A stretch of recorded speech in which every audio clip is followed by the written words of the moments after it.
go back on. Clark straightens up and notices something. The strand the cat is chewing is unplugged, but he plugs the lights in.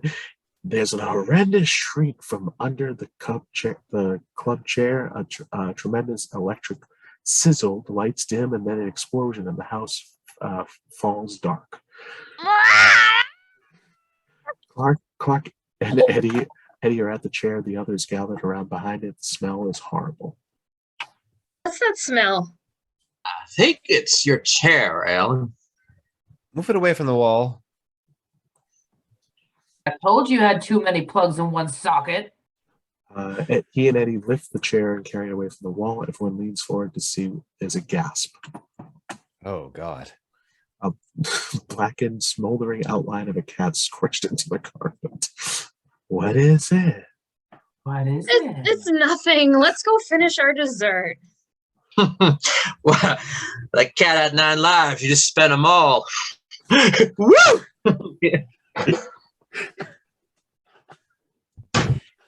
Dad, can you get the door? What are you doing, Clark? What's it look like I'm doing? I'm throwing away the chair. Is it ruined? Honey, you and I will not outlive the stink in this piece of furniture. What did you do with the cat? There's nothing to do anything with, Helen. It blew up. Eddie found its asshole stuck to the wall, for God's sake. Watch your mouth. Oh, sick. Thought it was a piece of licorice Rocky spit on the wall. You know, Clark, if somebody had got a hit that with that thing, I gotta put an eye out. Thanks for sharing that with me, Eddie. Everything's fine now. Let's just carry on. It's tragic and distressing, but it's over.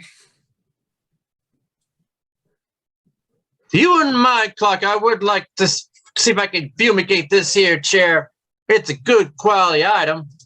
You mind if I ask you how much it'd set you back? Do you smell something? Fried pussycat. No, it's some kind of gas. It's coming from the sewer. That'll take care of it. Louis is alone in the living room. He's standing in front of the tree. He lights a cigar, puffs furiously, and waves the flame under his stogie. He shakes the match. It doesn't go out. Clark has come back inside. He putting his coat in the closet. There's a flash of intense light from the living room and a low-pitched poof. Clark dashes into the living room. He rushes and recoils in alarm. Louis! The tree! So what's the matter with you? Look what you did to my tree! He catches the signal, turns around to look at a tree. He turns around. His backside is in flames. Horror upon horror. He looks wide-eyed at the burning tree. Clark rips down the curtain and dashes to Uncle Louis. It goes out. The women are cleaning the kitchen and getting dessert. Christmas carols are playing on the radio, and the TV is blasting for Aunt Bethany's benefit. Ellen hears the smoke detectors. Is that the smoke alarm? Sounds like it. Louis probably lit a cigar. Grizz, you're on my priority shit list. Living room later, the tree is a blackened skeleton in the ceiling. There are a few gifts placed around the bottom of the tree that are charred. The ornaments of the lights are fried. The carpet around the tree is melted. The family minus Clark is in the living room looking at the burning tree. It was an ugly tree anyway. At least it's out of its misery.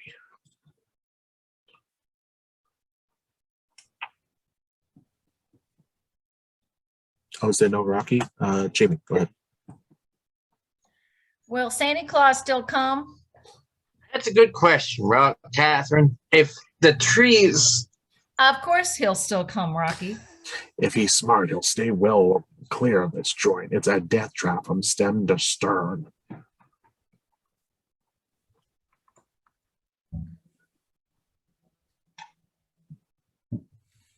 Mom? The tree burned down. The cat blew up. I know, honey, but there's nothing we can do about it. It's gonna flip out, right?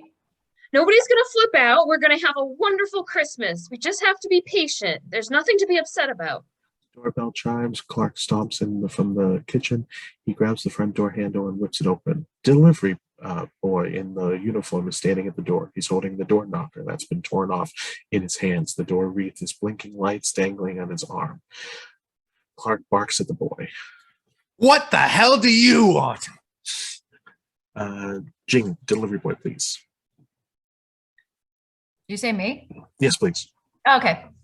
I have a delivery for Clark W. Griswold. I was supposed to deliver yesterday, but it fell between the seats and I didn't see it. I'm sorry. Clark, the delivery boy hands Clark the envelope. Merry Christmas. Merry Christmas. Clark closes the door and stares at the envelope. I can't believe it. What is it? A letter confirming your reservation at the Nut House? It's from my company. Your bonus. My bonus. Everyone hugs. Yay! Yes! Open it, Clarky. Clark, I hope it's a fortune. I never saw such a sight. Jesus. I thought I never knew. I was afraid. You got a ball all over it, or you're gonna open it? I was going to wait until tomorrow to tell you all this, but what the heck? With this bonus envelope, I am putting in a swimming pool. That's it. The big one. Open it, honey. Oh, I'm sorry if I've been a little short with everyone. I've been waiting for this check. To make sure the pool goes in as soon as the ground thaws, I had to lay out the money in advance. Until this little miracle arrived, I didn't have the money to cover the check. Tear the sucker open, Dad.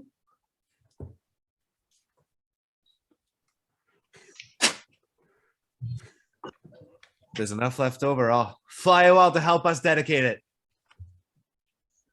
I can't swim, Clark. I know. Clark, his face freezes. He stares at the check. He lets out a strange, high-pitched giggle, then turns dead serious. The family stares at Clark, unable to understand what changed his spirit. Clark, what's wrong? Honey? Is it bigger than you expected? Smaller? Well, what is it? A 1-year membership in the Jelly of the Month Club. Oh God, Clark. Clark, that's the gift that keeps on giving the whole year. That it is, Edward. That it is indeed. Clark, I'm sorry. If this isn't the biggest bag over the head punch in the face I ever got. God damn it. Listen, if any of you are looking for any last minute gift ideas for me, I have one. I'd like Frank Shirley, my boss, right here, tonight. I want him brought over from his happy holiday slumber over there in Melody Lane with the other rich people, and I want him brought right here with a big ribbon on his head. I want to look him in the eye and tell him what a cheap, lying, no good, rotten, fussing, low-life, snake-looking, dirt-eating, inbred, overstuffing, ignorant, puss-oozing, blood-sucking, dog-kissing, brainless, dickless, heartless, hopeless, fat-ass, bug-eyed, stiff-legged, spotty-lipped, worm-headed sack of monkey shit he is. Hallelujah! Holy shit, where's the Tylenol?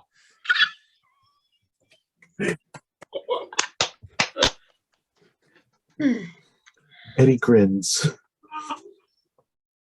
How about some eggnog? Clark comes out of the garage with the chainsaw roaring. Helen and the kids hurry out the front door. He's got that look, doesn't he?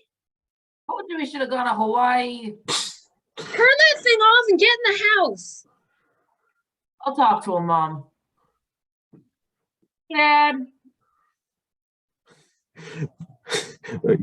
They added a line. Dad, I've been thinking. Dad, I've been thinking. Clark turns to Rusty with anger in his eyes and a chainsaw in his hands. Good talk, Dad. Clark turns to Rusty, marches on to the thing, yells at the top of his voice. Timber!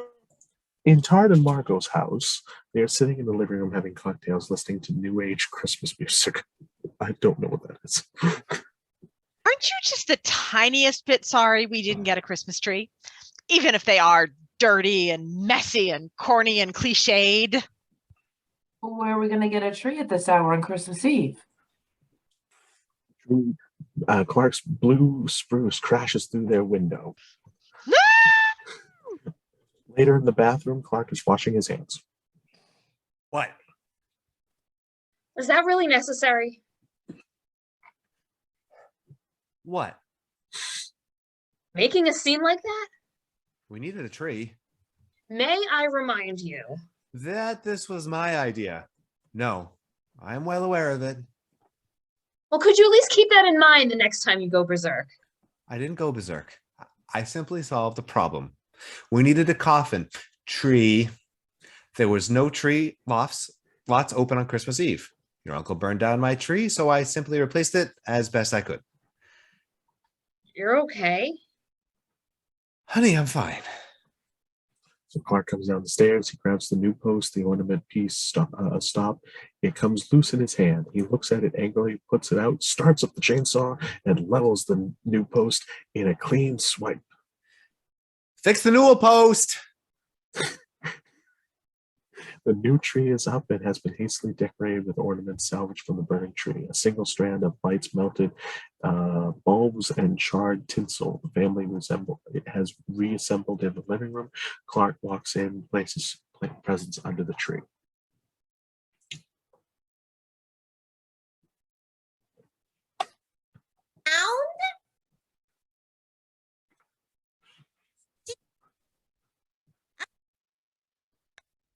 Sound. You could hear a dump truck driving through a nitroglycerin factory. Shh. I hear it too. You hear a faint, distinct, high-pitched squeal. The squeal grows louder. Everyone leans forward to listen. I don't hear it anymore. From inside, Clark's hands separate the branches as he peers into the tree. Suddenly, a look of shock. A squirrel leaps at the camera. All hell breaks loose as the wild, crazed, shrieking squirrel bursts into the room. Holy infant! People are running everywhere, bumping into everything. Nora faints dead away in the middle of the room. Lewis' cigarette ash sprays as he rams Clark Sr. Ruby and Rocky are screaming at the top of their voices. The women are screaming, Art Dex, Francis, out of his way. Squirrel goes up the drapes and leaps onto the couch. Bethany is completely oblivious to the mayhem. Bethany's legs befitting her age, she is sitting with her legs relatively far apart. A beat and a squirrel runs up one of her legs under her skirt. A puzzled look comes on her face. She grimaces and gives a yank on her undies. I hope somebody got finding something terrible. You can write that son of a bitch off. Nothing's going up there, and lives to tell about it. Everyone is now huddled in the foyer, screaming and shivering in revulsion. Yet, shut up. Screaming dribbles out. We don't want it to get out of the living room. Give me a coat. Where's Eddie? He eats these things all goddamn time. Well, not recently, Clark. He read that squirrels are high in cholesterol. Thank you, Catherine. I'll try and trap the thing under a coat. Audrey, get me Grandpa Art's overcoat. Rusty, go get the hammer. What do you need a hammer for? I'll catch it in the coat and smack it with the hammer. Silent, they move into the living room. Clark and Clark Sr. tiptoe into the room. Nora!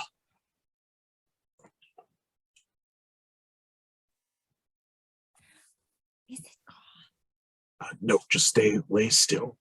Clark, you want to get Bethany out of here? Dad, do you honestly think there's anything else the squirrel could do to her?